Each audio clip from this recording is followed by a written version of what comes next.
오늘 저희가 다룰 내용들은 저희가 일단은 뭐 당연히 모두들 오늘 저희가 WWDC를 다룰 거라고 생각을 하시겠지만 저희 WWDC 이번에는 안 다루고요.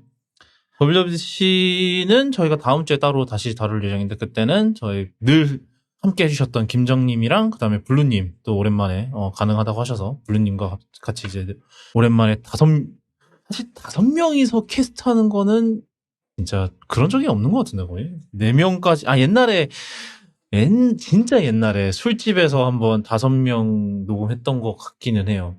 그때 있었던 사람은 여기서 이제 땅콩호갱밖에 없는데 그때 그때 옛날에 무슨 그때 한 4-5분 초대해갖고 이제 막 스튜디오를 예약을 해서 막 팟캐스트 뭐 그거를 녹음을 하는 이랬는데 그때 하필이면 그분이 아주 굉장한 실수를 저지르셨어요. 어느 분께서. 제가 아마 그때 무슨 실수였냐면 0시를 넘어서 이제 스튜디오 예약을 한 거예요. 그래서 이게 날이 바뀌어버리니까 내일 그거를 그러니까 이제 0시 기점을 쓰니 그게 오늘이 돼야 되는데 제가 12시 넘어서 내일을 눌러버린 바람에 그게 그 다음날이 돼버린 거예요. 그래갖고 망했구나. 이거 어찌하지? 이러고 막 사람들 다 모였고 막 이랬는데 이러다가 저 홍대에 있는 무슨 술집에 무슨 단독방이 있는 곳이 있대요. 그래서 거기서 녹음을 했는데 아마 음질이 굉장히 그때 제가 기억하기로는 그렇게 했으면, 뭐, 그래도 막 주변에 막 그런 뭐 술 마신 소리 다 들리고 막 그랬을 거예요. 근데 재밌었어요. 무슨 술 마시면서, 취중 팟캐스트 하는 거 저희가 해본 적이 거의 없었기 때문에 참, 네, 재밌는 경험이었는데. 응? 몇 번 있지 않나? 다들 몰래 한 잔씩 마시면서 하잖아요. 그래요. 님만 그런가 봐. 지금도 한 잔 깔까 생각했는데 안 되겠다.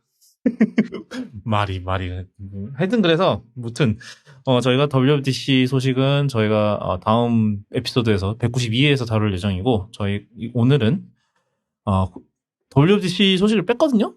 뺐음에도 저희 사실 뺐으니까 뭐 소식이 별로 없겠지 이랬는데 소식이 별로 없지가 않더라고요. 그래서 네, 그래서 이번에도 많습니다. 팔로업이 무려 3건이나 있어요, 이번에. 미친 것 같아. 뭐 하여튼, 팔로업부터, 그 말 나온 김에 팔로업부터 시작을 할게요. 저희 팔로업 첫 번째는, 지금 거의 한, 4회, 5회 연속으로 지금 나오는 기아보이즈 관련 소식이 또 있어요. 그래서, 또 지겨우니까 짧게.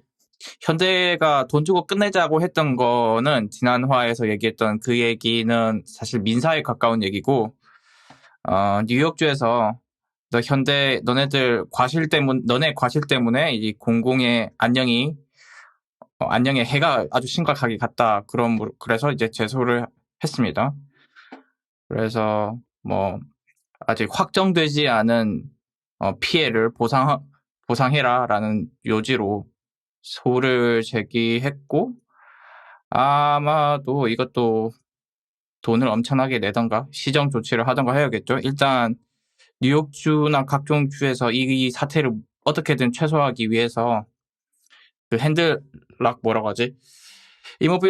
이모빌라이저를 배포하고 있거든요. 일단 그것도 비용이고 그리고 기아보이즈들이 사고 치고 다니는 거 그걸 처리하러 다닌 것도 비용이기 때문에 이거과 관련된 배상을 다 요구할 것으로 보입니다. 그러니까 뭐 억 단위, 100억, 뭐 억 단위로 깨지겠죠? 그래서 하여튼 원가 절감을 하려다가 지금 여러모로 이 소송 합의 저 소송 합의하면서 지금 열심히 리콜에 그거까지 하면서 사실 그 원가 절감한 거에 배로 지금 되갚고 있는 상황이 계속 벌어지고 있죠. 그 다음은 제가 가져온 소식인데 저희 지난 방송 때 저희가 넷플릭스가 이제 드디어 미국에서 그 비밀번호 공유하는 거를 계정 공유하는 거를 때려잡기 시작했다 그랬죠. 근데 그 효과가 벌써부터 나타나고 있다고 해요. 그래서 이 안테나라는 이름의 데이터 분석 기업이 한 거에 따르면은 이 기간 동안 이제 넷플릭스에 새로 가입하는 이제 뭐 하루에 평균 가입량이 7만 3천 건까지 늘었는데 이게 이번 이제 지난 2달 동안 그게 그렇게 됐다는데 그 이전 2달 동안 가입했던 거에 거의 2배 정도 된다고 합니다. 그러니까는 실제로 이게 뭐 우리가 이제 뭐 막 그럴 바엔 넷플릭스를 그냥 안 보고 말지 막 이러기도 하지만 결국은 저 사람들이 넷플릭스 없이는 못 사는 사람들이 돼버린 거죠. 그래서 이렇게 했더니 결국은 약간 울며 겨자 먹기로 넷플릭스를 가입하는 상황이 벌어지고 있고 어떻게 보면 넷플릭스 전략이 먹혀들었다라고 그렇게 얘기를 할 수 있을 것 같아요. 이게 조금 안 좋은 소식일 수도 있는 게 넷플릭스에서 된다? 그럼 이제 다른 데서 따라하겠죠. 그죠? 다른 데서 이제 넷플릭스 쟤들 이제 완전 자폭하는 행위를 하고 있다. 그러면서 비웃더니 정작 까보니까 돈을 더 벌고 있죠. 그러면 어디 있냐? HBO 이제 그냥 맥스죠. 맥스, 디즈니 이런 데서 보고 있다가 우리도 저렇게 할까? 그럴 것 같아요. 근데 사실 다른 저 스트리머들은 사실 조금 다르긴 하죠. 왜냐하면 디즈니 플러스 같은 경우는 디즈니는 사실 스트리밍 물론 스트리밍도 큰 부분이 되기는 했지만 여전히 그 영화를 직접 이제 극장에 거는 게 사실 더 큰 매출원이기 때문에 사실은 제 생각엔 넷플릭스처럼 막 그럴 가능성이 높지는 않고요. 그리고 아마존이나 애플도 사실 본업이 따로 있기 때문에 굳이 그럴 압력을 못 느낄 거예요. 애플 같은 경우는 사실 TV 플러스보다는 아이폰을 더 많이 파니까 하여튼 근데 제가 좀 그나마 이럴 비슷한 짓을 할 가능성이 좀 높은 애들이 이제 맥스라든가 이름 진짜 아니면은 이제 피콕이나 또 어디 있습니까? 파라마운트 플러스 같은 이제 방송권 애들은 사실 좀 가능성이 있죠. 왜냐면 케이블 그거를 대체하자고 시작한 건데 이제 좀 더 얘네들 디즈니나 애플이나 아마존 이런 애들보다 좀 더 진심일 거 아니에요? 그러니까는 좀 얘네들은 그나마 좀 가능성이 있다고 봐요. 근데 사실 그리고 넷플릭스도 얘네는 다른 이제 경쟁자들과 달리 사실 이걸로 시작을 하는 애들이라서 이거에 좀 더 문제론적 약간 위기였었죠. 가입자가 떨어진다는 것은 이제 넷플릭스한테는 그래서 더 민감하게 반응할 수밖에 없지 않았나 이런 생각도 좀 들고 그러네요. 그 다음 소식은 이것도 저희가 매번 꽤 자주 다루는 소식인데 바로 마이크로소프트의 액티비전 블리자드 인수 관련 소식인데 이거는 짧게 전해드릴게요. 한국공정거래위원회에서 인수를 허용을 했습니다. 근데 이 내용이 가관이에요.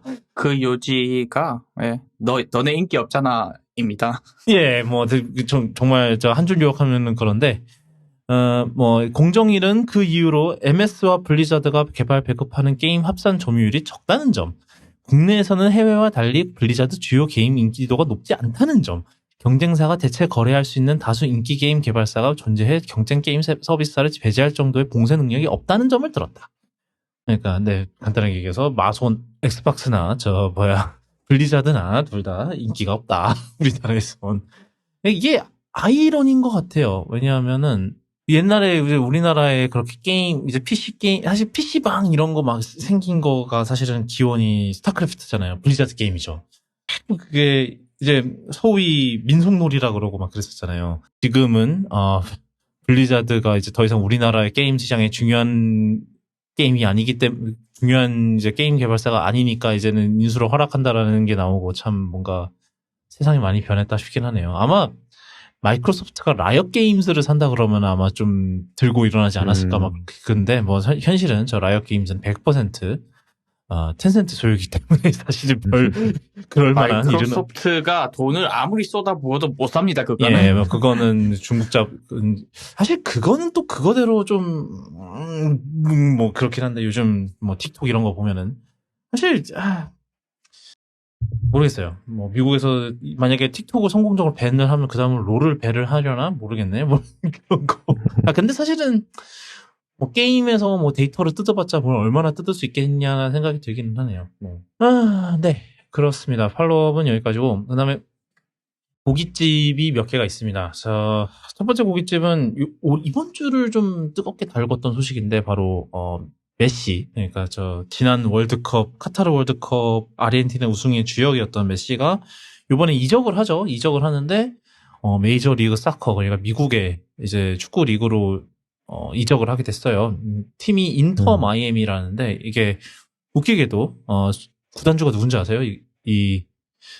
인터 마이애미 팀이 구단주가 데이비 베컴이래요. 그렇답니다. 아, 그러니까 데이비 베컴도 사실 비슷한 전철을 밟았었죠. 베컴도 마지막 이제 그 활동, 이제 그런 활동이라 그럽니까? 뭐라 그럽니까? 그 운동 이제 선수 커리어의 마지막을 이제 미국에서 MLS에서 마무리했어요. 메이저리그 사커라고 해서 MLS인데 여기서 마무리했는데, 여기에 이제 좀 재밌는 앵글이 있습니다. 바로 애플이 여기에 관여가 돼 있는데, 우리나라 이제 다른 나라 사람들은 이제 MLS를 잘 안 보니까 잘 모르겠지만, 사실 MLS를 애플이 지금 독점 스트리밍 계약을 맺고 있어요. 그래서 애플 TV 플러스에서 뭐 얼마인지는 정확히 기억이 안 나는데 한 월 얼마를 내면은 약간 이제 MLS 중계 이런 거를 볼 수가 있어요. 애플 TV 플러스에서. 근데 이제 메시가 이적하는 데 있어서 애플이 관여를 어느 정도 했다라는 얘기가 있거든요. 이제 대표적으로 뭐냐면은 메시가 들어옴으로 인해서 이제 애플 TV 플러스에 이제 그 MLS 구독에 발생하는 이제 수익의 일부를 이제 메시가 챙겨가는 구조가 된대요. 그래서 이게 가능한 건가? 이게 막 이랬었는데, 가능한가 봐요. 그러니까 어떻게 보면은 애플한테서 러닝 개런티를 받는 거죠. 영화 쪽으로 치면 러닝 개런티를 받는 셈인데, 그래서 근데 이제 뭐 당연히 메시가 뭐 MLS에서 뛴다 그러면은 MLS를 쉽게 볼 수 있는 이제 애플 TV 플러스로 많이 몰릴 테니까, 그래서 그걸 통해서 당연히 메시를 보려고 많이들 가입을 할 테고, 그걸 통해서 애플이 좀 부대 수입을 확실히 노릴 수 있는, 그래서 이번에 이 계약에 애플이 굉장히 관여를 많이 했다라는 카드로가 있습니다. 그래서 이게 좀 흥미로운 것 같아요. 이제는 이제 미국의 굴지 테크 기업이 이제 스포츠스타한테 다이렉트 스폰서십이 아니라 이런 이적에 대한 러닝 개런티를 주는 이런 시대까지 됐다는 게 참 재밌는 현상인 것 같아요. 애플이 사실 이런 스포츠 이런 걸 굉장히 관심 많이 보이거든요. 뭐 MLS도 있고, 그다음에 지난번 MLB도 지금 그러니까 MLB는 완전한 독점권은 아닌데 아마 수요일하고 목요일 경기인가에 대한 독점권이 있어요. 이게 미국은 막 요일별로 이제 경기 독점권을 나눈다 그러더라고요. 그래서 이제 NFL도 보면은 이제 미식 축구도 보면은 뭐 썬데이 나잇 풋볼, 먼데이 나잇 풋볼 이러는 게 각자 이제 TV 방송국마다 그날 하는 경기에 대한 독점권을 갖고 있는 거거든요. 그래서 되게 복잡해요. 근데 이제 MLS 같은 경우는 애플이 통으로 이제 그거를 했거든요. 그래서 여기에 메시가 들어간다는 거는 사실 애플한테 굉장히 큰 호재가 될 것 같기는 합니다. 이것도 좀 웃긴 내용이었는데 요번 여름에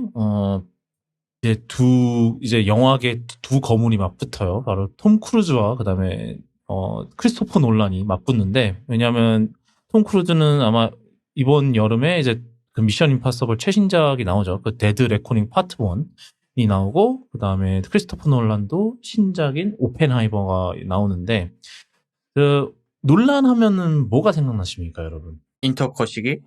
인터스텔라? 아니요. 그 영화 포맷이요. 아이맥스. 네, 아이맥스가 있죠.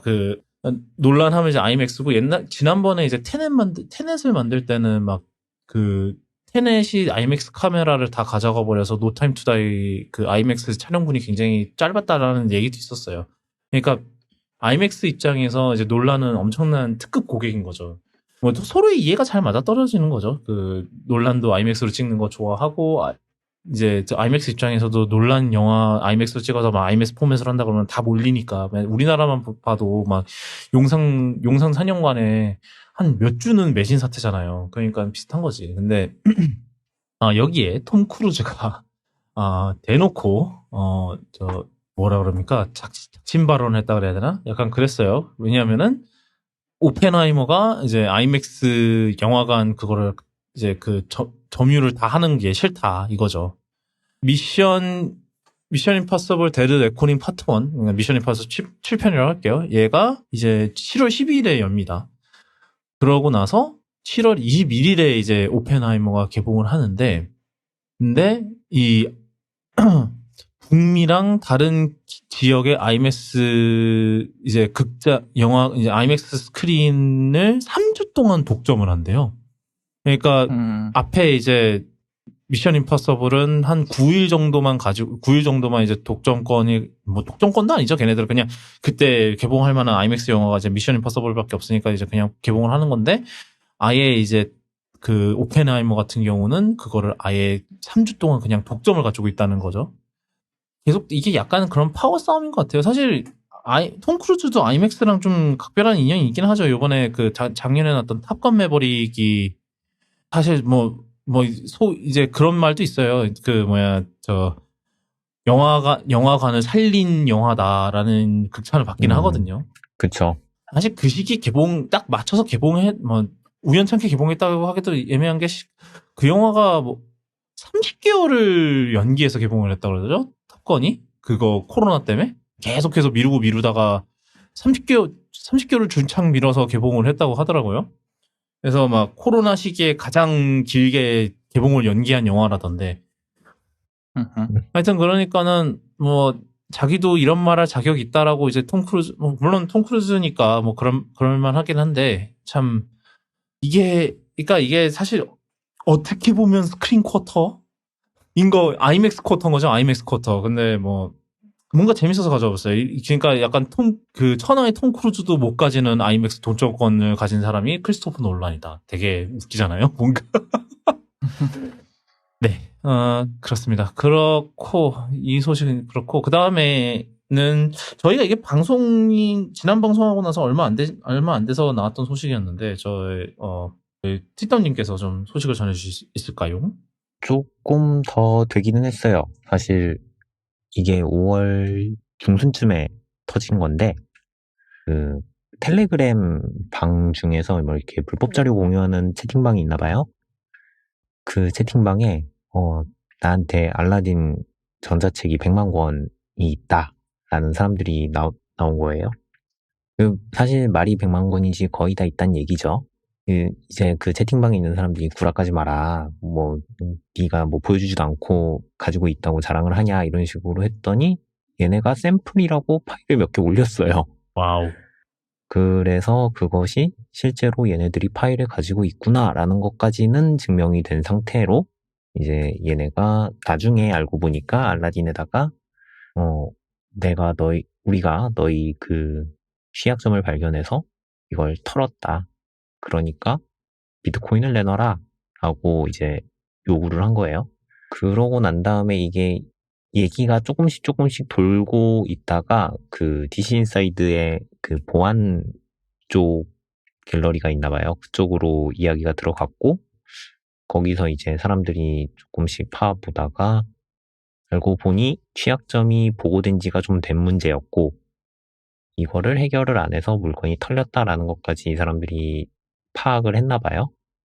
이제 그 해킹을 했다고 주장하는 쪽에서는 너희 책을 털었으니까 비트코인을 주지 않으면 이걸 인터넷에 뿌리겠다라고 얘기를 했고, 그리고 이 보안 갤러리 쪽에서는 지금 우리가 상황 파악을 다 했으니까 너희가 얘네랑 딜을 해서 비트코인을 보낸다던가, 아니면은 조금 이야기가 앞서 나가긴 했는데, 먼저 이쪽에서는 너희가 취약점 보고가 된 거를 이미 알고 있던 상태에서 해결을 안 했고, 그래서 털렸으니까 소니코의 외양권 고치는 건 상관이 없겠지만, 추후에 얘 해킹한 애들한테 돈을 보내준다던가, 아니면 허짓거리 하는 것이 발각될 경우 우리는 너희를 고발을 할 것이며, 여기다가 추가로 너희가 지금 비트코인을 써서 막으려고 했던 그 책들을 우리가 뿌릴 거다라고 올린 거예요.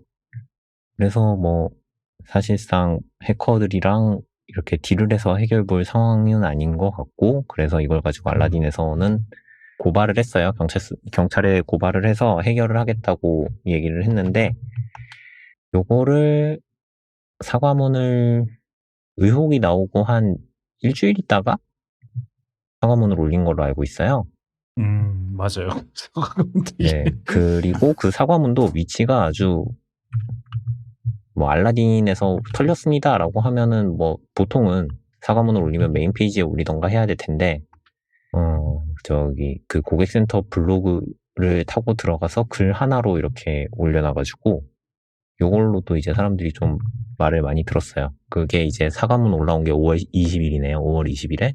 전자책 상품 유출 언론 보도와 관련하여 안내 말씀드립니다. 라고 해서 이제 뭐 보도가 된 다음에 여기에 사과문을 올렸는데 출판사와 저자 여러분들께 머리 숙여 깊이 사과드립니다. 알라딘 전자책 상품이 유출된 것으로 확인되어 정확한 경위와 피해 규모를 파악 중입니다. 이번 건은 전자책 상품의 불법적 탈취 행위이며 불법 파일의 복제 및 무단 배포 역시 출판 생태계를 망치는 중대 범죄입니다. 그래서 사이버 수사국과 저작권 보호원에 신고하였습니다. 라고 해서 이제 전담 모니터링 인원을 배치하고 모니터링 시스템을 가동해서 이제 뭐 대한출판문화협회, 출판인회의 등 출판단체에 이 사실을 알렸고 적극 대응하겠습니다. 라고 이제 올렸고요. 불법 파일 복제하면은 불법 파일 올라오는 것 신고하면은 신고 보상대로 운영하겠다라고 이제 했는데 사실 요게 조금 이야기가 크죠. 왜냐면 보안을 제대로 안 해서 책을 털린 거고 그리고 전자책이라고 하면은 EPUB이랑 PDF 파일인데 이게 다 지금 뿌려졌으면은 뭐 불법 공유 사이트에 거의 다 올라갈 수 있겠죠. 그 얼마 전에 실제로 그 Z 라이브러리인가? G 라이브러리라고 그 책을 불법으로 공유하는 사이트가 있어요. 거기를 처음에 국내에서 이제 신고를 해서 막았었는데 요거를 또 풀고 뭐 이렇게 회원제로 운영하는 방식으로 바꿔서 다시 열었더라고요. 이게 G 라이브러리가 다른 원래 있던 라이브러리 제네시스랑 다른 게 왜냐면 라이브러리 제네시스에 있던 거는 다 얘네가 포크를 떠가지고 지들 사이트에 올려놓고 똑같이 올리는데 대신 여기다가 다운로드 횟수를 제한을 걸었어요. 뭐 5번 다운받게 대신 더 늘리고 싶으면 돈을 내거나 아니면 너희가 파일을 올려라 그런 식으로 해가지고 이제 사람들이 자기가 가지고 있는 불법 파일을 추가적으로 더 올려서 그런 식으로 데이터가 더 커졌거든요. 그래서 이거를 국내에서는 운영자를 체포를 해서 막았는데 이제 운영자가 한 명이 아니었던 거죠. 그래서 더 뿌려지게 됐고 아마 제 생각에는 이쪽으로도 파일이 상당히 많이 들어갔을 것 같아요. 느낌상. 그리고 이게 다 전자책이다 보니까 파일 사이즈가 그렇게 크지도 않을 것 같아요. 그러니까 금방금방 넘어갈 것 같다는 생각이 듭니다. 그리고 사실 요거 말고도 문제가 하나 더 있어요. 알라딘 제가 얼마 전에 이거 준비하면서 잠깐 생각이 나가지고 찾아봤는데 인터넷에 돌아다니다 보시면은 알라딘에서 만화 무료로 보는 방법이 돌고 있어요. 이게 뭐냐면 대여로 구매를 한 다음에 외부로 보면은 다운로드 기록이 안 남는데요. 그래서 환불이 가능합니다. 그래서 이거는 취약점이네요? 취약점이죠. 근데 이게 지금 인터넷에 되게 많이 돌더라고요. 이걸 보고 저는 실험을 안 해봤는데 아직 막혔다는 얘기가 안 보이는 거 보면은 알고 있는 건지 모르고 있는 건지도 모르겠어요. 아마 시스템 구현을 할 때 보통은 다들 모바일 기기를 쓰니까 앱으로 다운받으면 다운로드 기록이 남아서 환불이 안 된다 뭐 이런 식으로 막아놨을 것 같은데 외부로 보면 이게 카운트가 안 된다는 얘기거든요. 그러면은 이것도 이제 해결을 해야 될 문제인데 리포트가 들어간 걸로 알고 있는데 아직 해결이 안 됐다, 막혔다는 얘기가 없는 거 보면은 해결을 못한 건지 정신이 없는 건지 일단 알라딘은 취약점 쪽으로 문제가 많은 것 같고 사실 뭐 요것도 뭐 출판사들 쪽에서 다 함께 고소를 할 수 있는 건이겠죠? 아마 관리 미흡도 있고 뭐 하니까 그래서 알라딘은 조금 지켜봐야 할 것 같다는 느낌이 듭니다. 사실 이번에 그 만화 무료로 보는 것도 같이 막았으면은 바로바로 대응을 해야 되는데 안 막는 거 보면은 시스템 쪽으로 보안 처리를 제대로 못하고 있다는 게 드러난 거기 때문에 좀 이미지 타격이 상당히 크겠죠. 원래는 전자책 같은 경우도 아마 입점을 뭐 이렇게 한 군데다가 한 군데에 올리면 다른 데 다 올라가고 하는 게 아니라 여기에 하나 저기에 하나 이렇게 파일을 올리잖아요. 그리고 제가 알기로는 플랫폼별로 그러니까 뭐 예스24나 알라딘이나 뭐 각자 따로따로 선공개하거나 아니면 독점 계약해가지고 오픈하는 서비스도 책들도 있기 때문에 그게 또 그렇게 이제 또 털리면은 그쵸. 그게 털리기 시작하면 의미가 없어지죠.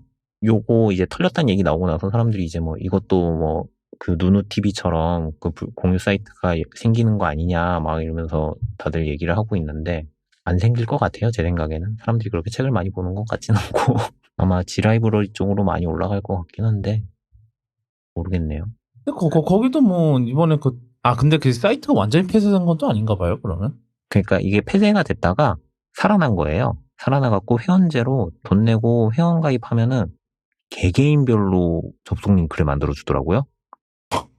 야, 요즘 그런 식으로 피하는구나. 네, 그러면 이제 뭐 네 도메인이 막혔으니까 네가 흘린 거네 이러면서 너 차단 뭐 이런 식으로 때려버리는 거니까 어이가 없는 거죠.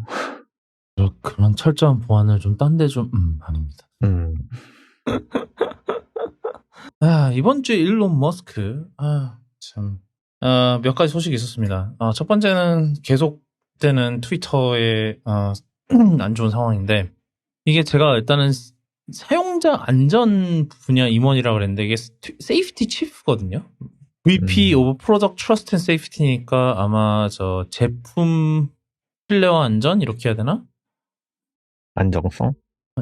제품 뭐 안전성 뭐 하여튼 그쪽의 부사장이 사임을 급작스럽게 했는데 이게 머스크랑 관련이 돼 있다는 게 이유입니다. 그게 뭐냐면은 이 트위터에 이제 그 What is a woman이라는 뭐 이게 여자라는 것은 무엇이냐라는 무슨 데일리 와이어라고 되게 극우 찌라시 언론 같은 애들이 있어요. 이제 미국에. 근데 이제 얘네들이 이게 약간 트랜스포빅, 그러니까 트랜스젠더 혐오적인 그런 내용을 담은 뭐 여자란 게 무엇이냐라는 것부터 이미 내용이 대충 짐작이 가기는 하죠. 근데 그런 다큐멘터리를 이제 트위터에서 아마 밴을 때렸나 봐요.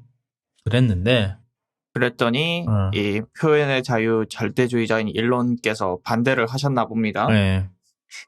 그죠? 그러니까 막 이제 머스크가 자기네들이 실수한 거다. 그러니까 트위터 직원들이 실수한 거다라고 하고 그냥 자기 직권으로 이제 그걸 복구를 시켰나 봐요. 그래갖고 네. 그래서 이 사람이 이제 이분 이름이 엘라 어윈인데 이제 이분이 더 이상 못 참고 더 이상 못 버티고 사임을 했다는 소식인데, 사실 이런 혐오적인 그런 행동이나 이런 거에서 이제 제대로 돌아가는 소셜 미디어 회사라면 보호를 해줘야 되거든요.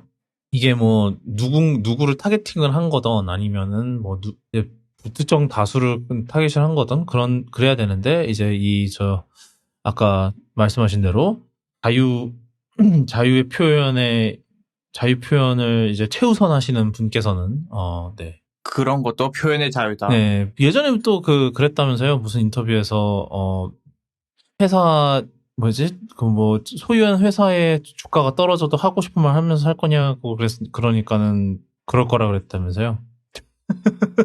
뭐 테슬라 주식이 떨어지던 뭐든 하고 싶은 말을 하고 살 거라고 그랬다면서요. 그러면서 이제 본인 전용기에 좌표를 뿌려주는 계정은 밴하셨죠? 네. 사실 그건 공공정보라서 선택적인 거지, 사실. 선택적인. 그래서 본인이 그걸 밴 안 해도 어차피 공공정보라서 다 뿌려지는 정보인데 아무튼 밴하셨다는 게 아니면 뭐 스텔스키를 타고 다니시든가. 물론 불법입니다. 참고로 등록 안 하면 불법이에요. 그런 상황이었고, 두 번째는 이제 테슬라 관련 소식으로 오랜만에 전해드리는데, 사이버 트럭, 저희가 이게 언제 처음 공개됐죠? 사이버 트럭이? 2019년에 공개됐네. 2019년에 공개됐는데 지금 이제 3년 반이 지났거든요. 근데 아직도 양산 가능성이 코빼기도 안 보이는 그런 상황인데, 이게 뭐 어디서 이제 독일의 이제 무슨 신문에서 이제 좀 내부 자료를 인용해서 이제 기사가 나왔는데, 프로토타입이 상당히 개발에 난항을 많이 겪고 있다라는 그런 내용인데, 이게 무슨 문제가 있고 하니까 브레이크가 잘 안 먹는데요. 그래서 페달을 너무 지나치게 많이 브레이크를 이제 차를 멈추기 위해서 브레이크를 밟을 적에 너무 페달의 이동거리가 너무 길다. 그러니까 너무 계속 엄청나게 밟아야지 얘가 쓴다. 그리고 트랙션 브레이킹이니까 이게 뭐 실제로 그런 회생 제동이 아니라 실제로 이제 브레이크 디스크를 이용한 제동을 할 적에 너무나도 차가 흔들린다. 울컥거린다는 거겠죠. 피치면 앞쪽으로 쏠린다는 얘기 같은데 아마 이게 극단적으로 이 피치가 심하게 발생한 차가 다마스죠. 뭐 그쵸. 걔는 아예 뒤가 걔는 들리니까. 뒷바퀴가 뜨는 수준인데 그 정도까지는 아닐 것 같고. 그러니까 다마스 같은 경우는 근데 이게 사이버 트럭도 비슷할 가능성이 있어요. 왜냐하면은 뒤가 아무래도 가벼울 테니까. 왜냐하면 뒤는 지금 무게 배분에 문제가 있어서 프릭션 브레이크가 가동될 정도면은 보통 이제 브레이크를 세게 밟을 때거든요. 뭐 차마다 다르겠지만 감속도가 0.4G가 넘으면 그때부터 개입한다고 하더라고요. 차마다 다릅니다. 그때 그 정도면 이제 몸이 쏠릴 정도의 브레이킹이니까 그런 상황에서는 이 무게중심 때문에 앞쪽으로 많이 쏠린다. 피치가 많이 일어난다. 그러면 이제 제동이 잘 안 될 거고 심지어 뒷바퀴가 뜨는 수준까지 가버리면은 굉장히 거동이 불안정해집니다. 차가 도는 수도 있고 그리고 제동력도 안 좋습니다. 뒷바퀴가 아무 역할을 못하기 때문에. 그 외에도 와이퍼는 해결했나요? 와이퍼는 얘기가 없는 것 같아요. 와이퍼가 제일 클 건데. 밀봉에 문제가 있다. 그 말인즉슨 또다시 단차. 그러니까 밀봉이라 하면 이제 그 밖에 예를 들어서 이제 비가 내리거나 이럴 때 빗물이 실내로 유입이 되냐 안 되냐의 문제거든요. 기본적인 거잖아요. 당연히 유입이 되면 안 되죠. 근데 그거에 문제가 있다고 합니다. 뭐 이제 그런 외부 기상이 이제 그런 비 오는 거나 아니면 이제 소리 같은 것도 외부 소음 같은 것도 잘 거르지를 못한다고 하고요. 그 말인즉슨 또 어디선가에서 단차가 열심히 발생하고 있다는 얘기겠죠? 그리고 서스펜션도 문제가 있고 그 다음에 성능 목표치에서 한참 미달되고 있다. 뭐 이런 얘기가 계속 나오고 있습니다. 그러니까 이게 다 흔히 말하는 기본기들인데 전부. 그렇죠. 이거 브레이크 일관성 이것도 차를 만드는 기본기고 브레이크 할 때 이게 피치 너무 심하게 하지 않는 것도 무게중심과 관련된 이제 기본기 문제인데 설마 이것 때문에 4년을 못 내지는 않겠죠?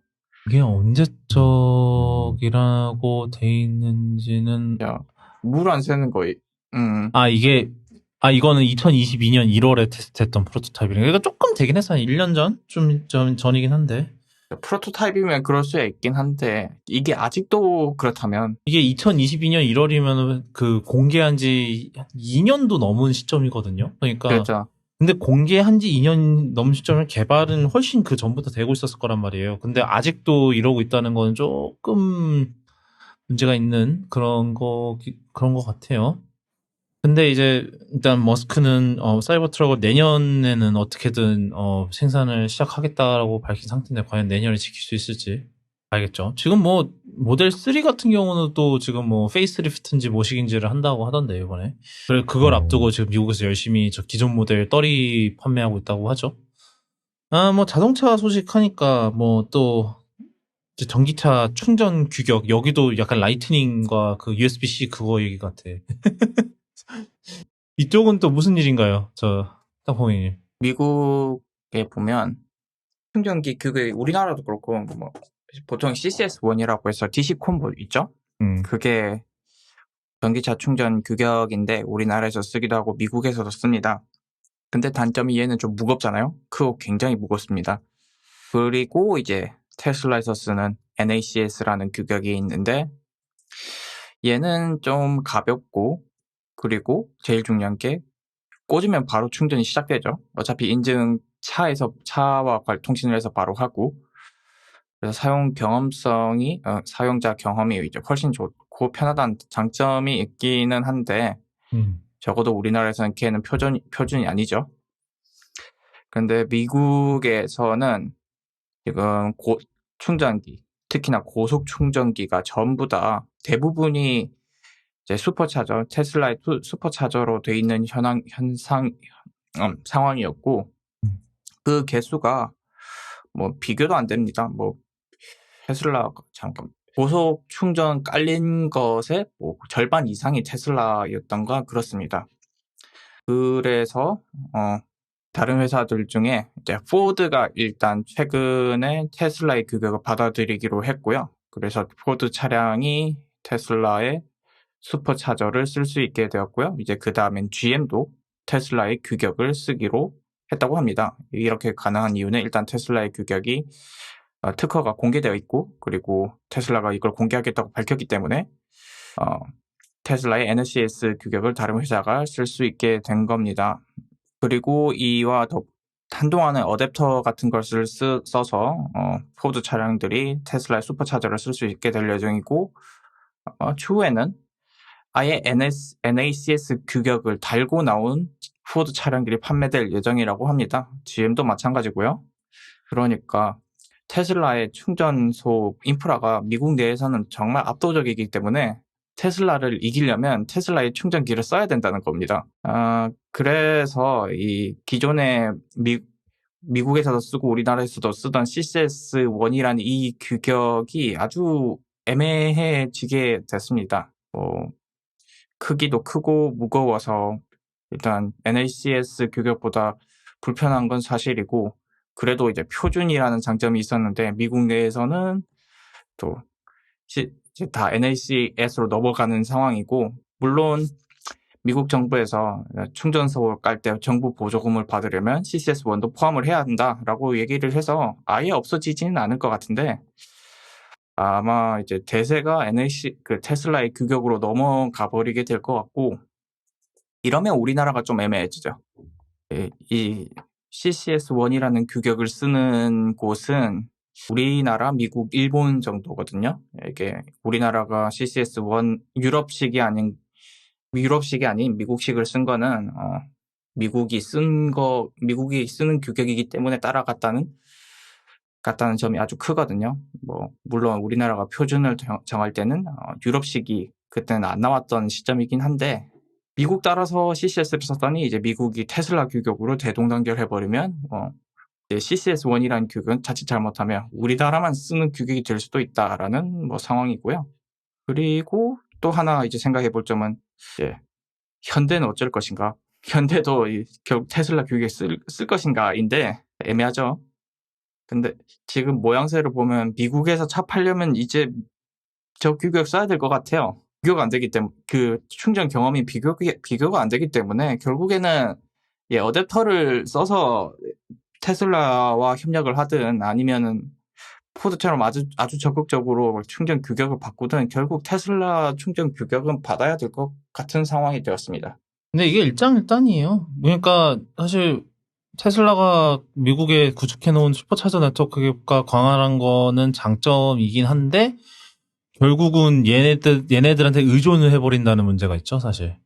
그나마 다행인 건 충전 포트 규격이 이제 그냥 오픈되어 있다는 거. 테슬라가 아주 넓은 아량으로 오픈을 해놨다는 게 다행이긴 한데, 제 생각에는 여전히 그걸 갖고 모르겠어요. 왜냐하면 일단은 물론 이제 포드랑 이제 GM이 넘어가기는 했는데, 아직 유럽의 대부분, 이제 유럽에 있는 대부분의 유럽의 이제 기업들이 미국에 오면 아직까지는 CCS1을 쓰고 있는 상황이고, 우리는 현대기아차도 아직은 당연히 CCS1을 쓰고 있고, 아직은 좀 더 지켜봐야 될 것 같아요. 저는 사실 이렇게 넘어가 버리는 게, 이게 완전히 이게 NACS가 이제 테슬라가 쓰는 NACS가 이게 표준이 되지 않는 한에는 사실은 사기업이 한 그거라서 좀 여전히 그 위험성이 있긴 있기 때문에, 그래서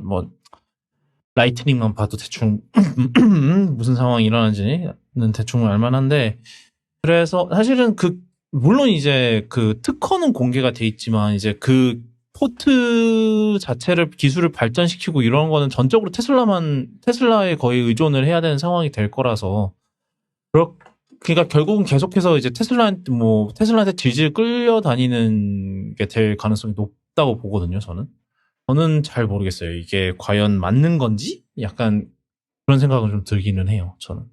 맞고 안 맞고는 떠나서 일단 테슬라의 충전기 개수가 워낙에 압도적이라 선택지가 없을 겁니다. 그렇죠. 12,000대 슈퍼차저 포트가 12,000개 있는데 이렇게 깔아놓은 데가 없거든요. 미국 내에서는. 아니죠. 이제 17,000대가 있는데 지금 GM이 곧 12,000대에 대한 액세스를 얻을 거고 개수가 증가할 예정이란 얘기이고요.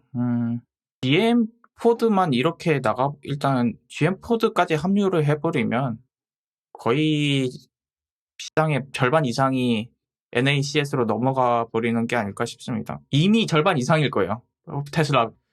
테슬라만 해도. 근데 하여튼 뭐 백악관이 아직 경계를 하고 있는 거는 저는 잘하는 거라고 봐요. 왜냐하면은 결국은 그냥 결국 이제 단순히 충전기가 많고 뭐 이렇기 때문에 넘어가는 거는 사실 어떻게 보면은 그냥 완전 자유시장에 맡기는 그거가 돼버리잖아요. 근데 요즘 빅테크를 자유시장에 맡겨버리면 어떻게 되는지는 사실 좀 많이 빤하게 보이는 그게 있기 때문에 저는 좀 이게 좀 어느 정도는 좀 경계를 하고 지켜봐야 될 사안이라고 보고 있기는 합니다. 여기서 하나 더 생각할 게, 우리나라에서는 CCS1이 그렇게 효율적인 규격이 아니래요. CCS2가 오히려 우리나라에는 더 맞는데, 여러 가지 이유로 CCS1을 골랐더니 미국이 만약에 NACS로 넘어가 버리면 우리만 혼자 CCS1 가지고 붕 떠버리는 상황이 된다고 합니다. 그 송전 방식이 우리나라하고는 안 맞음에도 불구하고 뭐 이렇게 골라진 이유는 여러 가지 이유가 있다고는 하는데, 우리나라만 붕 떠버리는 수가 있다라고 하는 게 제일 큰 걱정이고요. 그렇다고 이제 와서 이제 유럽식으로 바꾸자고 하면 그것도 말이 안 되는 상황이라서 그냥 안고 가야죠. 뭐 별 도리가 있나 싶기는 한데. 사실 220V랑 110V 생각밖에 안 나가지고 그냥 한쪽으로 통일되는 거는 좋기는 한데 한국에서는 또 이제 넌 개가 되는 거니까. 사실 우리나라에서는 그렇다고 해서 NACS 따라갈 거 같잖아요. 이미 저 이핏을 다 CCS1으로 해버렸는데 하겠어? 네. 못하지. 이게 제가 알기로 고속보다 완속이 더 문제가 될 거래요. 아시는 분은 아시겠지만 완속이 고속보다 손실률이 높거든요. 그 이유 중에 하나가 저 CCS1 때문이라고 어디서 주워들었는데, 우리나라에서 송전을 하는 방식이 삼상인데 CCS1은 단상을 기반으로 설계된 거라서 중간에 변환을 하면서 손실이 발생한다고 해요. 다만 이제 고속 직류 충전은 그 문제가 없는데 완속에서 아주 손해를 보는 방식이라고는 합니다. 우리나라에선 그렇고, 미국에서는 미국에서는 송전도 단상으로 해서 아무 문제가 없는데, 우리나라에서는 이제 유럽식이 맞는데도 이제 미국 때문에 이렇게 쓰고 있는데 낙동강 오리알이 될 수도 있다, 이렇게 말씀드리는 거고. 그랬어요. 당장 우리나라에는 뭐 영향을 미칠 것 같지는 않은데 지켜볼 문제인 것 같아요. 자, 그 다음 소식은 이거는 대체 삼성이 뭘 어떻게 하려는 건지 모르겠는데, 저 티덤님 어떤 소식인가요 이게? 네, 삼성에서 오픈 AI에서 만든 챗 GPT를 쓰다가 기밀을 몇 개 올렸잖아요. 그렇다고 아예 막을 수는 없고 어찌저찌 해야 하나 고민을 하다가 결국 직접 만들기로 했답니다. 그래서 이달 초에 자체 AI 개발팀을 만들어서 본격적으로 TF를 꾸려서 시작을 했고요. 초기 버전 개발 완료 목표를 7월 말로 잡았대요. 네, 50일 남았습니다. 크런치인데? 와, 씨. 이런 게 급하게 만든다고 만들어지는 건가? 아니, 그 데이터셋을 어떻게 50일 내로 데이터셋을 모을 거야. 그리고 요거 또 중요한 사실 하나, 또 주요 계열사에는 AI 개발 관련 TF팀이 만들어졌기 때문에 학습에 GPU를 써야 되잖아요. 어디 걸 쓴다면. 그 50일 동안 삼성전자에 있는 모든 GPU 자원은 AI 개발에 투입합니다. 와우. 다른 사람들 뭔 잘못이야? 하던 일 하던 사람들. 너희들 GPU 쓰지 마. 일단 우리 저기 50일 동안은 저기다 다 몰아줄 거야 라고. 네. 야, 삼성 진짜 재벌은 못 주는구나 진짜. 아니 뭐 지난번에는 뭐 칩도 아니 뭐만 하면 다 TF야. 뭐 칩도 TF고 이제 뭐 AI 생성형 AI도 TF고 뭐만 하면 다 TF래. 이러다가 TF만 있고 제대로 된 팀은 없는 거 아닙니까? 이러다 제대로 된 팀은 다 와야 되고 TF들만 잔뜩 남아서 지금 모든 개발 프로젝트가 TF 기반으로 돌아가는 거 아니에요? 이러다가 얼마 전에 짤 하나 올라온 게 있는데 TF 업무를 하면은 기존 업무는 어떡하나요? 그건 같이 해야죠라고. 무슨 네. 짤이 하나 올라왔었는데, 네, 하여튼, 요, 지금 직접 개발하게 된 계기도, 네, 그게 맞고요. 그 내부 정보 유출이 가장 컸고요. 그래서 이제 어떻게 생성형 AI를 쓸 것인가라고 생각을 해갖고, 네, 여러 가지 후보를 올렸답니다. 그래서 뭐 오픈 AI니, 저희 MS니, 구글이니, 뭐 이런 거 저런 거 고민하다가, 그러면은 우리 데이터셋이 저쪽으로 안 넘어가고, 쓸 수 있는 AI가 있나라고 고민을 했는데, 그래서 나온 결론이 직접 만들자. 외부 AI를 사용하지 않고 보안 문제 없는 자체 AI를 개발해서 이제 내부 생산성을 높일 예정이라고 하고요. 그래서 이거를 일반 사용자를 대상으로 공개할지는 아직 결정하지 않았다고 합니다. 아, 그러니까 지네 사내 그거를 해결하려고 지금 TF하고 뭐 50일 동안 내부 서버 GPU 자원 다 써먹고 다 갈아 넣고 이런 되는 겁니까? 네, 그렇습니다. 근데 중요한 거는 얘네가 또 한 번 학습을 한다고 끝나는 게 아니잖아요. 쓸 때마다 계속 학습을 할 텐데, 그럼 그 GPU들은 결국에는 영원히 거기 묶이거든. 50일은 고사하고 네, 계속 묶이는 거죠. 영원히. 네, 연산은 누가 안녕만 써도 연산은 돌아갑니다. 그렇기 때문에 네, GPU 자원을 네, 거기다가 넣는다고 하고요. 제 생각에는 일단 오픈소스 모델을 좀 갖다 쓰면은 뭐 어떻게 수가 나지 않을까, 50일 개발은 수가 나지 않을까 싶긴 하거든요. 그러면은 아마 개발하고 외부에도 모델이 공개가 될 텐데, 글쎄요. 그러면 또 그 얘기가 나오겠죠. 내부 데이터가 유출되었다, 뭐 이런 얘기가 나올 것 같아서. 요것도 한번 고민을 해봐야 될 것 같아요. 그냥 사람을 고용하는 게 빠르겠는데요. 그냥 뭐 하는 거야 이게. 아 그냥 그 마이크로소프트에서 그거 사는 거는 뭐 자존심이 허락을 안 하는 겁니까? 그 기업용 모시기 사는 거는? 그게 또 싸게 먹히겠는데요.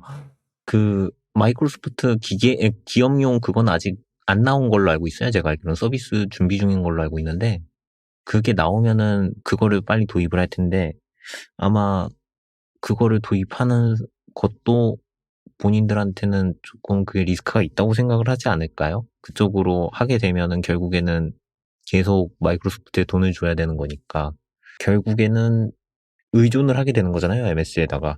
그렇기 때문에 그걸 또 우려하는 것도 있고, 그렇게 해서 이제 자기네들이 또 만들어 놓으면 또 딴 데다 팔 수 있잖아요.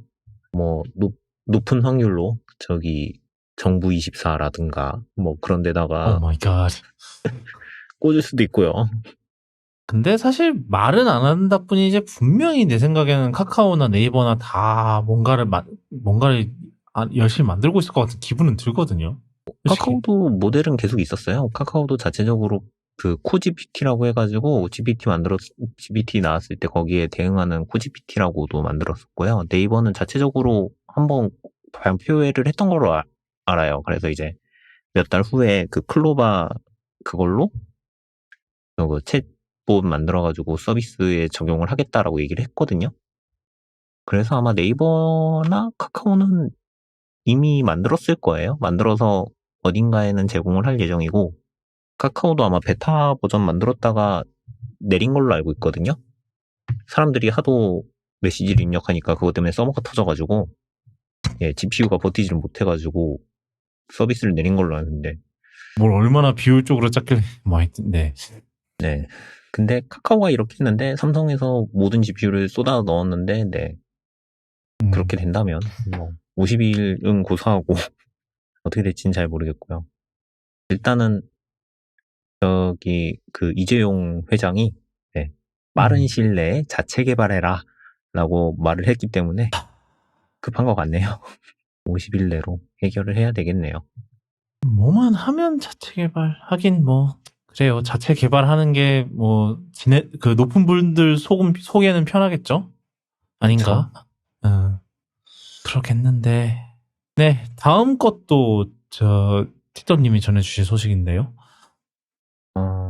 네이버 얘기를 하니까 네이버 소식이 하나 있네요. 몇 주 전에 나온 소식인데요. 네이버 오피스, 그러니까 그 네이버에서 문서를 만들고 한글을 읽을 수 있는 그 네이버용 오피스라고 해야 되겠죠. 뭐 구글 닥스 같은 서비스가 있었는데 네, 서비스를 닫는다고 합니다. 그래서 2023년 11월 30일까지 운영을 하다가 종료를 한다고 해요. 근데 보니까 의외로 그게 많이 돌더라고요. 뭐 맥에서 한글 작업하는 방법으로 네이버 오피스를 상당히 많이 추천을 하더라고요, 사람들이. 그냥 한글이 읽혀서 좋다고. 맞아요. 저도 예전에 그렇게 썼어요. 음? 맥에서 한글을 봐야 할 일이 있으면 가끔씩 저걸 썼습니다. 네이버 오피스에다가 HWP 파일을 올리면은 얘가 잘 읽어준대요. 그래서 제대로 나와서 사람들이 그거를 많이 썼었는데, 네, 자체적으로 하던 거를 내린다고 해요. 제 생각에는 그런 게 아닐지, 한글 쪽에서 클레임을 건 게 아닐까 싶기도 한데, 하여튼, 네, 돈이 안 되니까 내리겠죠. 내리는데, 요게 조금 더 들어가야 되는 게 뭐냐면은, 네이버 오피스 서비스를 종료를 하면은 막히는 서비스가 하나 더 있어요. 고가의 웨일북이라고. 이게 완전히 오피스 기반이었던 거예요? 웨일 OS가 저거잖아요. 네이버에서 자체적으로 만든 네, 웨일 그렇죠. OS인데 거기서 주로 서비스 하는 것 자체가 그 안에 들어있는 문서 서비스가 일단 네이버 오피스였기 때문에 그러니까 여기서 워드를 키면은 네이버 오피스로 파일이 들어가서 그게 열리는 방식이었을 걸로 알고 있거든요. 아니 그거를 업데이트로 빼버리면 되지 않을까요? 안 돼? 뭐 업데이트로 빼면 되겠죠. 빼고 이제 구글 닥스로 연결시켜주면 될 것 같은데 일단은 웨일북에서 파일을 읽으려면은 원래는 네이버 오피스에다가 파일을 올렸으면 되는데 이제 여기서 만약에 한글과 컴퓨터에서 제휴를 맺어서 말랑말랑이었나? 한컴 오피스 클라우드였나? 이름이 제대로 기억이 안 나는데 하여튼 클라우드형 한컴 서비스로 업로드가 되면은 네, 아마도 높은 확률로 그것도 유료 서비스겠죠? 웨일북을 사신 분이 계실지는 모르겠지만 받고 난 다음에는 조금 힘들 것 같다는 생각이 듭니다. 아마 샀겠어요. 근데 그거 학교나 이런 데 많이 공급되지 않았어요? 네, 고등학교 쪽으로 들어간 걸로 알고 있거든요. 아이씨. 학교들이 사가지고 배급을 한 걸로 알고 있어서 아마 학생들이 물건을 숙제를 하려고 하면은 11월 30일부터는 일단은 업데이트를 한번 해야 될 것 같고 안 켜질 수도 있죠. 네. 내용을 어떻게 하느냐에 따라 달라지겠지만 제 생각에는 높은 확률로 한컴과 오피스 한컴 오피스 쪽으로 들어가지 않을까 싶어요. 그럴 가능성이 높겠네요. 그래도 네이버 오피스 저는 좀 몇 번 맞닥뜨린 게 막 그런 거 할 때 무슨 어디 이제 드로우 같은 거 응모하면 이따금씩 네이버 오피스 쓰는 곳이 있더라고요. 그쵸. 네이버 폼 많이 썼죠. 네. 구글 폼보다도 상당히 쓰기가 편해요? 좋았겠는데 편해요? 저는 안 편했어요. 그건 이제 구글 사용자 입장에서는 좀 뭔가 비슷비슷했는데 만드는 사람 입장에선 그거를 모르겠네요. 만드는 사람 입장에서도 별로 안 좋습니다. 그래요? 네, 별로. 네. 다만 그게 있겠죠. 아마 관리할 때 뭐 비용 처리라든가 뭐 그런 것들이 있었겠죠. 아마 저는 정확하게 모르는데 그런 게 있지 않았을까요? 네이버의 업무용 플랫폼 워크스페이스로 네이버 쪽 그거를 쓰면은 저장 용량을 무제한으로 해준다던가 뭐 그런 서비스가 있지 않았을까 싶네요. 제 생각에는. 이번에 애플페이 루머 대잔치가 있었는데 좀 정신이 하나도 없는 WWDC랑 어느 정도 관련도 있을 수 있지만 뭐 하여튼 해보도록 하겠습니다. 첫 번째 소식으로는 티머니를 연동한다는 루머가 있었어요. 그래서 이게 뭐 교통카드를 계속해서 어떻게든 하려고 작업을 하고 있다라는 루머는 뭐 계속 돌긴 돌았거든요. 뭐 아직 지금은 안 되지만. 근데 일단은 이거를 어떻게 하노 이랬더니 이렇게 어떻게 하나 했더니 이제 애플이 이제 티머니가 쓰는 표준을 iOS 이제 아이폰에서 지원을 하는 쪽으로 가닥을 잡았대요. 왜냐하면은 이제 EMV 지원을 티머니 쪽에서 할라 치면은 버스랑 지하철에 있는 결제기를 다 뜯어야 되는 상황이 벌어지기 때문에 그래서 부득이하게 이쪽으로 애플이 이제 티머니 쪽을 지원하는 걸로 결정을 했고 아마 하드웨어 자체는 호환이 될 거예요. 그래서 그냥 거기에다가 이제 이거를 읽을 수 있는 프로토콜만 iOS에 넣어주면 아마 이게 되는 방식인 걸로 알고 있었습니다. 알고 있는데 그래서 뭐 이제 이따금씩 아이폰을 그 결제기에다가 너무 가까이 대면은 가끔씩 애플페이 메뉴가 지 혼자 띵 하고 뜨거든요. 그러니까 이게 반응을 하긴 한다는 소리죠. 이게 선례가 있기는 해요. 일본 같은 경우 이제 애플이 이제 일본에서 이제 스이카를 지원을 하려고 이제 플리카 이제 표준을 이제 넣어서 이제 서비스를 하고 있고요. 특히 이제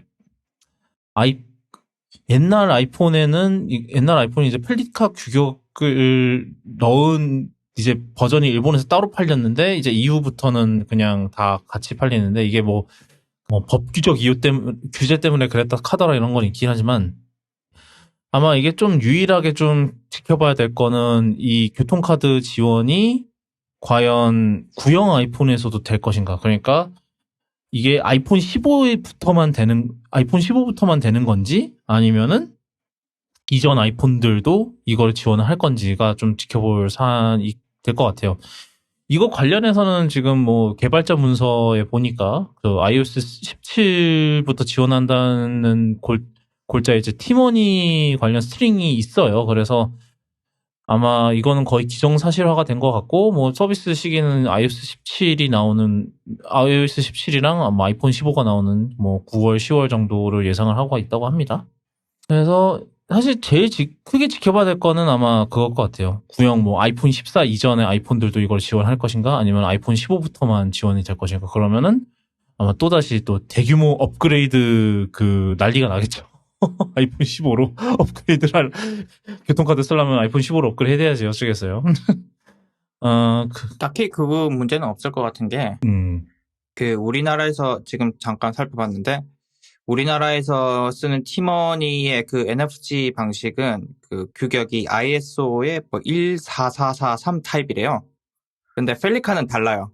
그러니까 이게 우리가 우리 아이폰에 있는 14443만 쓰고 있던 휴대폰들은 예전에 이제 펠리카가 안 됐던 거고, 펠리카를 지원하는 거는 이제 펠리카까지 지원하는 거였는데, 어차피 티머니는 14443까지를 쓰는 거기 때문에 그 문제는 펠리카와 같은 문제는 없을 것 같아요. EMV랑 그거는 같다고는 돼 있기는 하네요. 그 표준 자체는 같다고는 되긴 한데. 그러니까 안 된다면은 모종의 다른 이유일 거다라는 얘기고, NFC가 문제는 아닐 겁니다. RFID가 그 문제는 아닐 거고 다른 문제일 건데 딱히 보이진 않네요. 그리고 그 다음 소식으론 바로 다른 카드사 관련 내용도 있었는데, 이거 같은 경우는 지금 현대카드가 독점으로 사실상 독점으로 지금 하고 있고, 저희가 지난번에 이게 원래는 현대카드 독점으로 추진을 하려다가 이제 금융감독원에서 이걸 허가하는 조건으로 독점을 없애라. 그러니까 독점에 대한 그걸 없애라 그래서 현대카드가 그걸 받아들이면서 독점은 아니게 됐지만, 근데 저희가 그때 아마 현대카드 이제 다른 카드사들도 애플이랑 협의를 해야 되고 준비를 해야 되고 이런 것 때문에 그 기간 동안은 이제 현대카드가 독점권을 사실상 갖고 있는 거랑 다름없는 상황일 거다라고 했는데, 제가 그때 1년? 짧으면 6개월, 길면 1년 이렇게 봤는데, 지금 올해 9월, 10월을 목표로 지금 몇몇 카드사가 또 추가로 지금 애플페이를 준비하고 있다는 얘기가 있어요. 그래서 여기가 바로 신한카드랑 KB국민카드랑 그 다음에 우리카드, 근데 이제 프로세싱 대행으로 BC카드인데, 이렇게 세 군데서 지금 애플한테 사업 참여 이항서를 제출을 했다고 합니다. 그렇다는 것은 애플이랑 이렇게 협약을 해서 이제 애플페이 추가 파트너로 하는 건데, 제가 개인적으로 생각했던 것보다는 좀 빠르긴 해요. 일단 루머가 나온 것도 좀 빠른 편이기는 하고 그랬는데, 일단은 현대도 3개월 정도면은 그래도 그 효과를 좀 보긴 봤을 것 같아요. 현대카드도 가입자가 되게 많이 늘었다라는 얘기를 들은 것 같아요. 애플페이 이후로. 이제 애플페이를 쓰려면 현대카드에 당연히 해야 되니까. 그래서 이제 다른 카드사들도 이제 생각보다 빠르게 움직이는 좀 경향이 있는 것 같기는 해요. 어떻게 될지 좀 지켜보는 게 좋을 것 같은데, 이 중에서 쓰시는 곳 있습니까? 저는 국민카드, 이게 제가 다른 신용카드가 국민카드인데, 이제 둘 다 애플페이를 지원하게 되겠네요. 저는 이제 신한이나 삼성인데, 삼성은 아마 제일 늦게 들어오지 않을까요? 그렇죠. 네, 그렇겠죠. 기반 싸움 할 거 아니면 아마 제일 늦게 들어오거나 안 들어올 것 같고, 끝까지 버티다가 이제 등살에 밀려서 어떻게 그러겠지 뭐. 저는 신한카드도 있고요. 국민카드는 요즘 그 법인카드가 국민카드고, 우리카드는 있다가 취소를 했고요. 아마 법인은 등록이 안 되죠? 되지 않을까요? 법인카드. 김영이면 근데도 등록될 안 돼? 거예요. 네, 김영이에요. 김영카드라. 김영카드면 등록이 돼요. 아, 저희 회사 직원은 아예 삼성페이에다가 등록해서 쓰더라고요. 그 오, 법인카드를. 근데 저희 법인카드는 기업은행 카드인데 그게 BC니까 또 이것도 애매하네. 이게 좀 BC 카드가 전체적으로 지원하는 게 아니라 그냥 그 중에서 우리 카드만 지원하는 거라서 근데 내가 네이버페이 체크카드가 우리 카드로 돼 있구나. 이게 상황이 참 재밌어진다니까요. 그래서 더 늘어나면 빠르게 더 늘어나면 좋은 거죠. 좀 더 애플페이 그것도 좀 더 넓힐 수 있는 그런 계기가 될 것 같고, 그래서 좀 그것도 당연히 환영을 할 만한 그런 사안이라고 생각이 되는데, 애플의 WWDC 내용은 저희가 지난번에 얘기했던 대로 다음 주에 다루겠습니다만, 애플페이는 이 정도로 하고요. 그 다음은 마지막으로 저희가 이제 또 다른 서드파티 앱 아포칼립스에 대한 내용을 좀 다뤄볼까 하는데, 지난번에는 저희가 트위터에 대해서 얘기를 했었고, 이번에는 레딧입니다. 레딧인데, 레딧 같은 경우는 지금 서드파티 앱을 완전히 밴을 하겠다 이런 건 아니거든요. 근데, 얘네들은 문제가 뭐냐면은, 원래는 이게 얘네들은 API 사용료가 공짜였대요. 그래서 여태까지는, 서드파티 앱들이 어떠한 이제 레딧한테 어떠한 돈 내는 것도 없이 이제 API를 접근을 할 수 있었대요. 근데 이제 요번에 이제 레딧이 유효화를 하겠다 API를. 우리도 돈 벌어먹고 살아야지. 그리고 이게 약간 그런 얘기도 있나 봐요. 이제 오픈 AI가 레딧을 엄청나게 긁어서 이제 챗GPT를 만들었다는 얘기가 있나 봐요. 그게 사실인가요? 티덤님? 그런 얘기가 있더라고. 그게 썰이 있기는 있죠. 근데 네. 이제 여기에서 오픈 AI가 모델을 훈련시킬 때마다 많은 수의 문서를 긁어다가 훈련을 시켰다라고 얘기를 하는데 그 출처를 정확하게 적지를 않아요. 그렇죠. 특히 4는 아예 공개도 안 한다면서요. 네. 많은 수의 문서에 뭐가 있는지는 사실 인터넷에 공개되어 있는 문서를 긁어왔습니다라고만 얘기를 할 뿐이지 그러면은 그게 뭔지를 밝히지 않기 때문에 레딧이 긁혔을 가능성도 커요. 그리고 실제로 국내에서는 그러니까 한국 문서는 어디를 긁으셨는지 예측은 하시겠지만 그래서 되게 혐오 발언 같은 결과도 많이 나오고 그랬던 걸로 알고 있는데 레딧이 그렇게 얘기하는 것도 이해는 가요. 왜냐면은 대부분의 레딧이나 그런 곳들이겠죠? 사람들이 글을 많이 올리는 곳, 트위터라느니 그런 곳들이 있기 때문에 많은 수의 문서다라고 하면은 거의 그럴 거고요. 많은 수의 문서를 어디서 긁어왔느냐라고 예상되는 것들이 있을 때 좋은 방법은 이해하지 못할 텍스트를 넣으면은 거기에 대한 응답으로 출처가 가끔씩 나오긴 하거든요. 그래서 구글 번역에도 저번에 한번 제가 이상하게 입력을 잘못해가지고 구글 번역에다가 좀 특수문자 몇 개를 넣었더니 거기에 트위터에 글 쓰면은 밑에 나오는 누가 며칠 날 뭐로 올렸습니다라고 하는 텍스트 있잖아요. 네. 네, 그게 번역으로 뜨더라고요. 영어 번역으로. 그래서 그런 식으로 아마 파일이 어디서 나왔는지는 가끔 그런 식으로 찾아낼 수가 있기는 있어요. 근데 아마 얘네도 비슷하지 않을까요? 저거 보시면 압니다.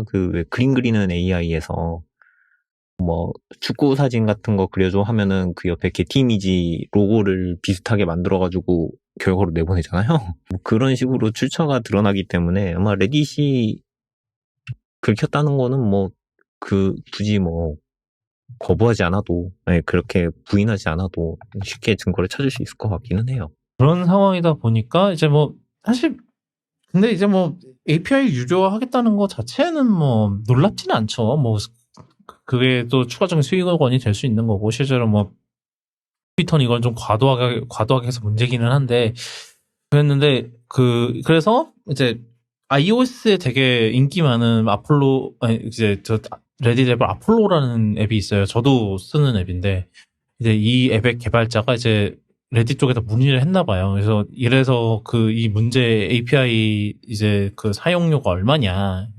그래서 뭐 답변을 받아서 계산을 때렸다는 거예요. 계산을 때렸더니 대충 하면 1년에 260억 원을 내야 된대요. API만. 문제는 이게 뭐 이 개발자가 얘기하기로는 아폴로의 1년 매출보다 몇 배는 더 많은 거래요. 그래서 이거를 이제 이 얘기를 이제 레딧에다가 올렸어요. 레딧에다가 올렸는데 이제 이걸 보고 뭐 저 이제 그 레딧의 CEO이자 공동 창업자 중 하나인 스티브 허프만이라는 사람이 그 이제 사내 이제 그런 타운홀 이런 데서 이제 이 아폴로 개발자가 자기네 뭐 API 가격을 안 내리면 이거를 뭐 이 내용을 뭐 그 공개하겠느니라는 협박을 했다라는 그런 식으로 또 뭐라 그래야 됩니까? 이거는 걔가 협박을 했다라고 약간 뻥을 쳤나 봐요. 뻥인지 아니면 뭔지 모르겠지만 하여튼 근데 이제 음해 뭐 그래요. 맞네. 그래서 그거에 이제 그 아폴로 개발자가 빡친 것도 있고 그다음에 도통 이제 이 해결책이 안 보이니까 아예 앱의 서비스를 중단하겠다고 아예 그냥 앱을 접겠다고 이제 발표를 한 거예요. 이제 6월 30일부터 접을 거고 이게 왜냐하면 왜 6월 30일이냐면 이 새로운 API 이용 그거가 7월 1일부터라 그랬어요. 그러니까 한 달밖에 안 남은 거죠. 그래서 이게 이거를 실제로 이 새로운 그거를 기반으로 해서 새로운 요금제를 하고 뭐 이러기도 시간이 너무 촉박하고 일례로 예전에 어디랬더라?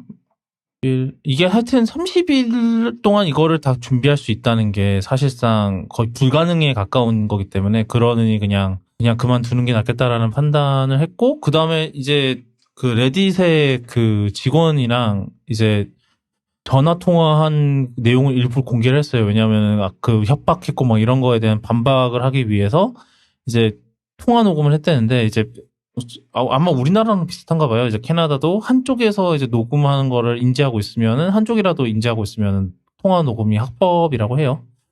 그래서 이제 아폴로가 서비스를 끝내겠다고 했고 그다음에 이제 거기에 이제 상황이 이렇게까지 가니까 이제 레딧 쪽에 이제 허프만이랑 이제 레딧이랑 쪽에서 이제 AMA 이제 Ask Me Anything이죠. 그러니까 무엇이든 물어보세요. 를 준비를 했다나 봐요. 근데 그것도 개판이 됐고 근데 이게 몇 가지 인정을 한 건 있어요. 일단은 확실한 거는 30일은 너무 짧았다는 것 자체는 인정을 했대요. 근데 일단은 그 가격 이제 그 API 그거 자체는 합리적이다. 합리적이라고 생각한다라고 그렇게 생각을 한다고 했고 그다음에 여전히 아폴로 개발자에 대한 공격을 멈추질 않았는데 이 사람의 태도가 계속해서 뭐라 그랬더라? all over the place라고 그랬으니까 뭐 태도가 일관적이지 않았다. 뭐 이런 거겠죠. 뭐 일관적이지 않았다 뭐 이랬대는데 거기에다가 이제 이거는 사실 레딧의 AMA는 그냥 댓글로 다는 거거든요. 그래서 거기다가 이제 저 아폴로 개발자가 내가 언제 그랬는지 예시를 한번 들어봐 주실래요? 이랬더니 일십했답니다. 뭐 일십인지 안 일십인지 뭐 하여튼 십했답니다. 아 여기 있네. 그 애플이 이제 다크스카이라고 이제 그 날씨 앱을 사서 이제 발표를 이제 서비스 이제 API 중단을 한다고 발표를 했을 때 처음에는 18개월 정도를 이제 발표를 했었고 그다음에 그 이후에는 결국은 더 연장을 해서 30개월 동안 API를 살려뒀다가 이제 셧다운 했는데 30개월과 30일은 엄청난 차이죠. 대충 해도 한 30배 정도 차이 되니까. 하여튼 그래서 지금 이게 완전 개판이 난 게 지금 그래서 이제 다양한 이제 서브레딧이라고 그래서 서브레딧이 지금 이제 파업이라고 해야 되나? 뭐 보이콧. 그러니까 보이콧을 한다고 해요.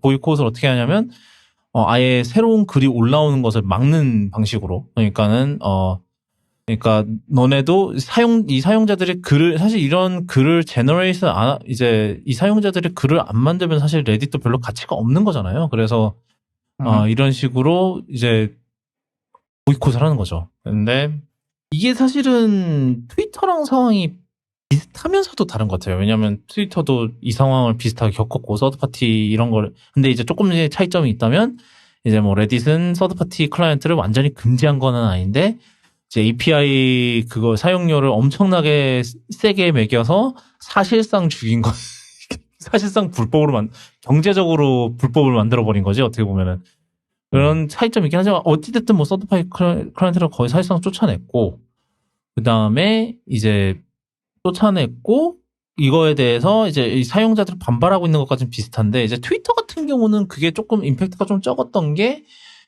트위터는 좀 그래도 좀 일반인들이 많이 쓰는 플랫폼이기도 하잖아요. 그래서 그런 사람들은 어차피 그냥 공식 앱을 썼었단 말이죠. 그래서 사실은 그게 큰 물론 이제 이게 심각한 문제라고 얘기를 했지만 결국은 뭐 그게 크게 영향을 주지도 않았고 뭐 어찌저찌 트위터는 잘 흘러갔는데 이제 레딧은 조금 상황이 다를 수도 있겠다 싶기는 한 게 제가 봤을 때 레딧은 좀 더 이제 트위터보다 좀 더 서브컬처스러운 경향이 있어요. 일단은 그 내부에서 그거를 관심 분야에 따라서 서브레딧을 나눴다는 것 자체가 사실 이게 어떻게 보면은 좀 더 서브컬처 그리고 좀 더 이제 일반인들이 좀 접근하기 힘든 그게 있거든요. 레딧 같은 경우는. 그래서 좀 더 너드들이 활동을 많이 하는데 그러니까는 이런 거에 좀 더 민감하죠. 사실은 트위터보다는 더 민감할 가능성도 있고 그 다음에 이제 저희가 이제 트위터 공앱이 개판이라고 하잖아요. 이제 쓰레기라고 하잖아요. 근데 이제 레딧도 만만치 않은가 봐요. 레딧의 공앱도 그러니까 만만치 않은 게 아니라 거의 뛰어넘는 쓰레기래요. 예를 들어서 이제 이런 서브레딧에 이제 그런 관리하는 관리자들이 있잖아요. 관리자들이 있고, 그 다음에 이제 댓글 관리하고 하는 모더레이터들이 있는데, 이 모더레이터들이 하는 말이 트위터 공앱, 레딧의 공앱에는 이런 모더레이터들이 활동할 수 있도록 한 툴이 거의 없다는 거예요. 이제 그 앱이 너무 쓰레기라서. 그리고, 그 다음에 접근성 기능도 별로 안 좋다. 그 말인즉슨 뭐냐? 시력에 문제가 있거나 이런 사람들이 앱을 쓰는 데서 공앱이 너무 안 좋다는 거예요. 이거를 이제 레딧도 어느 정도 인정을 한 게, 아까 이제 얘기한 서드파티 앱의 API 그거 하는 것에서 이런 접근성에 좀 더 초점을 두어서 개발한 앱들은 이 API 그거에서 면제를 시켜줬다고 하더라고요. 그러니까 지네들도 문제가 있다는 걸 인정을 하는 거지.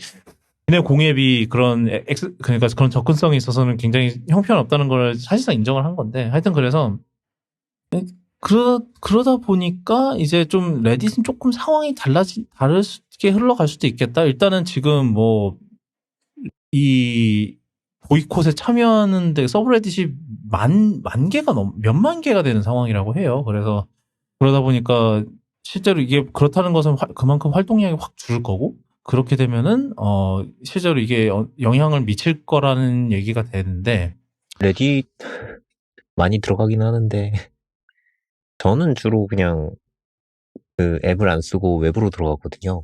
웹으로 들어가면 항상 나오는 게 앱을 쓰세요라고 나오는 게 상당히 귀찮은데 맞아. 사실 앱을 잘 만들었으면 서드 앱이 잘 안 나오죠. 그리고 트위터 같은 경우에도 공식 앱, 서드 파티 앱들을 거의 죽이기는 했지만 공식 앱이 그래도 잘 돌아가긴 했으니까 사람들이 많이 썼던 건데 얘네는 대체품도 없잖아요. 사실 대체품이라고 있는 것도 말씀하신 대로 엄청 쓰레기라고 하고 그러면 이제 또 모바일 웹으로 들어가도 마찬가지로 그게 나올 거 아니에요. 커멘트를 다 읽으시려면은 앱을 까세요 이런 식으로 경고문 띄우는데 경고문이 안 됩니다. 하여튼 이렇게 자꾸 자기네 앱으로 옮기려고 하는데 굳이 그 방법이 썩 좋지 않았다? 일단은 그 서드파티 앱 개발자를 도발이라고 해야 되나? 음해? 하여튼 뭐 그런 걸 하면서까지 했어야 하는 일인가 싶기도 하고 차라리 트위터 같은 경우에는 다른 앱을 인수를 했잖아요.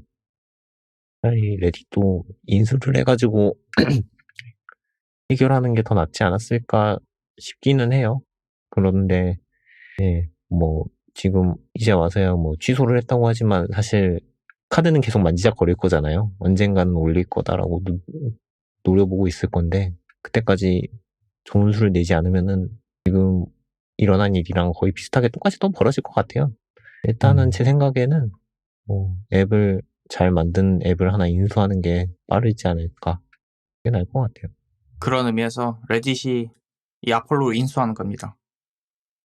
베스트 시나리오. 그럼 그 얘기가 잠깐 있었다고는 하는데 뭐 이미 근데 이제 그 약간 트위터가 트윗덱 인수했던 것처럼. 근데 이미 사이가 너무 틀어져 버렸다고. 그쵸. 네, 그거를 갑자기 감정이 너무 상했죠. 아니 뭐 저쪽 대표가 저렇게 개놈같이 나오는데.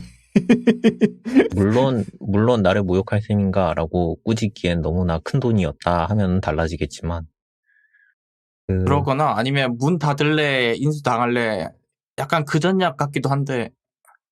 근데 그냥 문 닫는 걸 선택을 한 거죠.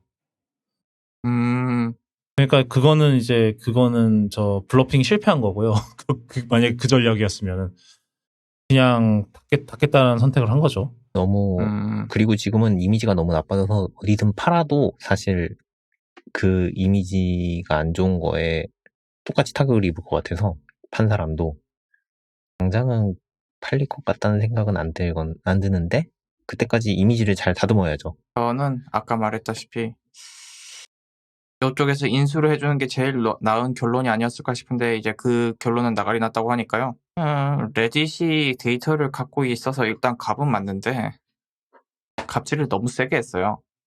그런데 이것도 약간 트위터 서드파티처럼 될 것 같습니다. 아무리 봐도. 어차피 결국에는 레딧이 갑이라 결국에는 이제 레딧이 이길 싸움이기는 한데 레딧이 애초에 앱을 처음부터 잘 만들었으면 이 문제는 없었을 텐데 얼마나 진짜 개판이라는 게 문제고 앞으로도 한동안 개선은 별로 없을 것 같아요. 왜냐면 일단 레딧을 하는 사람들이 대부분 아직 웹에서 많이 하는 것 같거든요.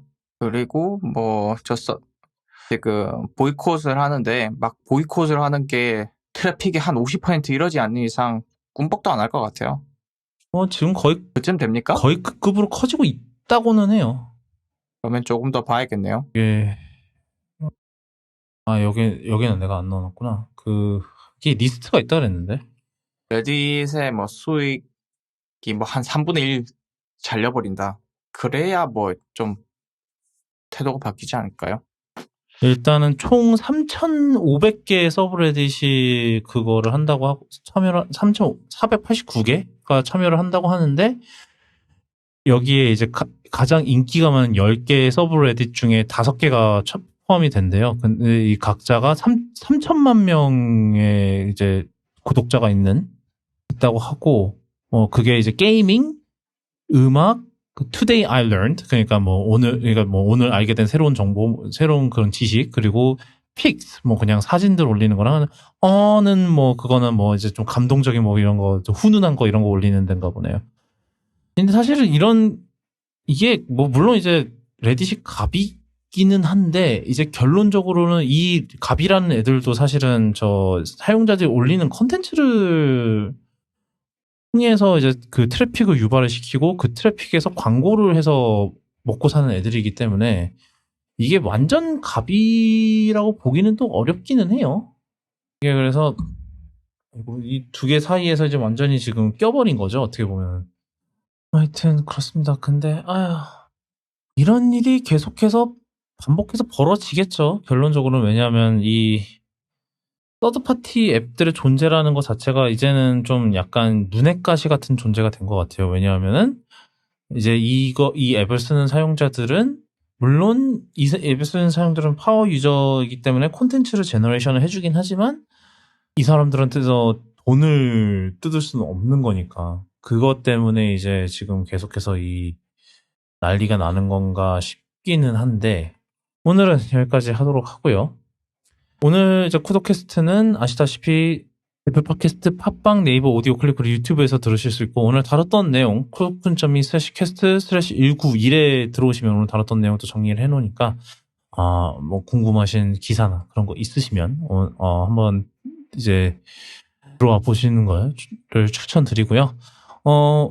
오늘은 여기까지고 저희는 다음 주에 저 WDC 소식을 갖고 또 저희 블루님과 김정님과 함께 5명이서 왁자지 걸 또 한번 해보도록 하겠습니다. 그날의 길이가 얼마나 될지 좀 두려워요. 벌써 또 3시간 끊는 거 아니야 막? 저희 뭐 단단히 각오를 하고 돌아오도록 하겠습니다. 그러면 그때 뵐게요.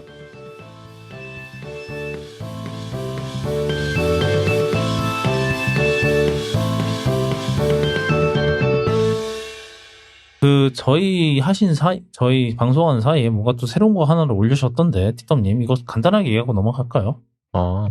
그 별건 아니고요.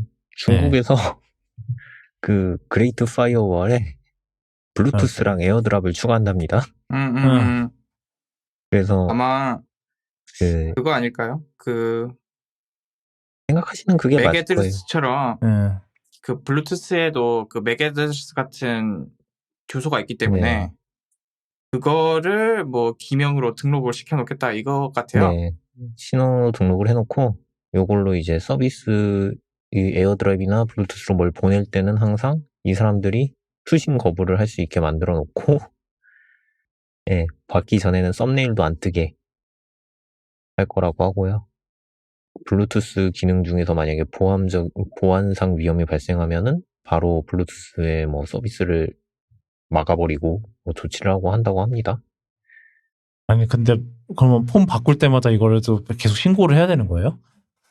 보통 핸드폰 바꿀 때 같이 등록이 되지 않을까요?